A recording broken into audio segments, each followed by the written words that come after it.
Hi guys, it's Isa. Hope everyone's doing well. I thought I'd show you some of my succulents that are in locations other than my big grow light because it's been a while since I've done that. I guess these guys don't need the intense light, they do well. So this is just at my kitchen windowsill. So let's take a quick look.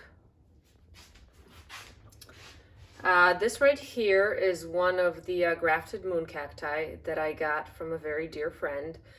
I've had this for about 2 years, I want to say.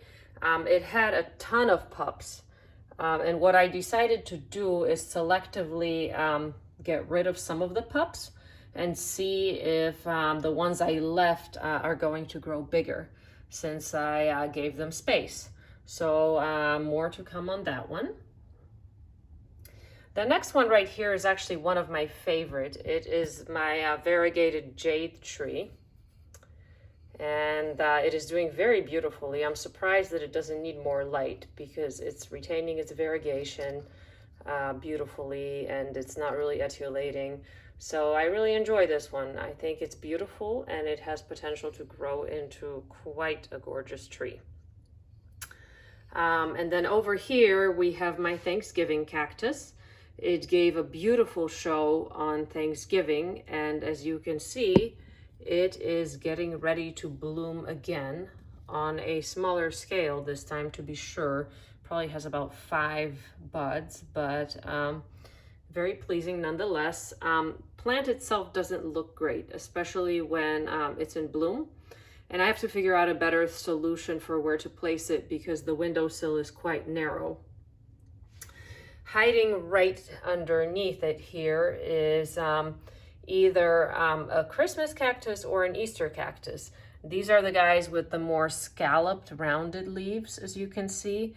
But until it blooms, and I think it's going to have to grow much more in order to bloom, I will not know which one it is because the Easter cactus is from a different family actually, and the blooms are very distinct. So stay tuned. And this one right here is my Pelargonium Velma Cox. Velma has a very tortured history. At one point I tried to bonsai it, and let me just tell you that geraniums / pelargoniums are not very suitable to be bonsaied. So it was on its last legs.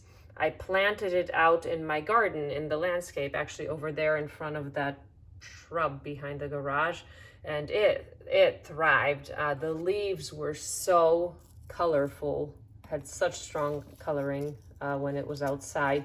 It immediately bloomed.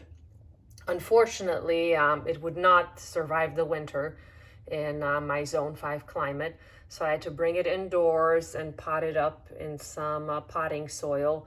It has been letting out new growth, branch here, new leaf here. Unfortunately, when I quote-unquote bonsaied it, I cut off some of its main branches, as you can see, like right here and right here. So it's a shame, but Velma Cox is going to live, and I think when spring comes, I will put her in the landscape again so that she has all summer long to flourish. And over here is a Sansevieria starfish. When I bought it, it was just this mother plant here, and it since gave off quite a robust baby. It had another baby, excuse me, that I gave to a coworker. So I like it. Not a succulent, neither is Velma Cox, but I like them, so what the heck. Let them grow. And over here is my string of pearls.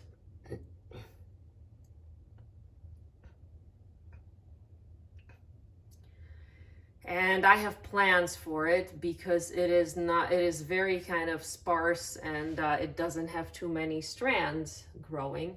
So I just gave it a good drink of water today. And what I'm going to do tomorrow is basically trim it. I'm going to trim it in sections. I'm going to trim from here on and going down in kind of sections of this length. And what I'm going to do is I'm going to root all of these sections. They actually, I have found successfully for them to root in water. So that is what I'm going to do. And once they are fully rooted, I am going to pot them up in a slightly wider pot.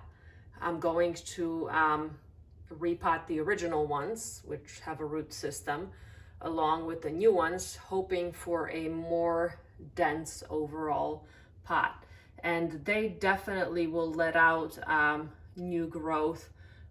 You can see, like for example here, let's see if I can find a good one. I'm sorry guys, not very good at filming still.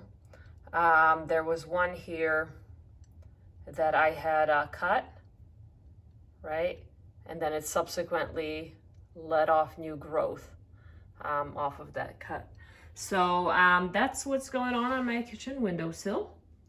I hope you enjoyed this little tour. And some of the other things on here are just little tchotchkes that I have that I think are cute. And this right here is a dried bloom from the first time the hydrangea bloomed at the house that I bought. So thank you so much for watching, and I'll make another one for my other succulents that are not under the main grow lights. So have a great day, and I'll see you soon.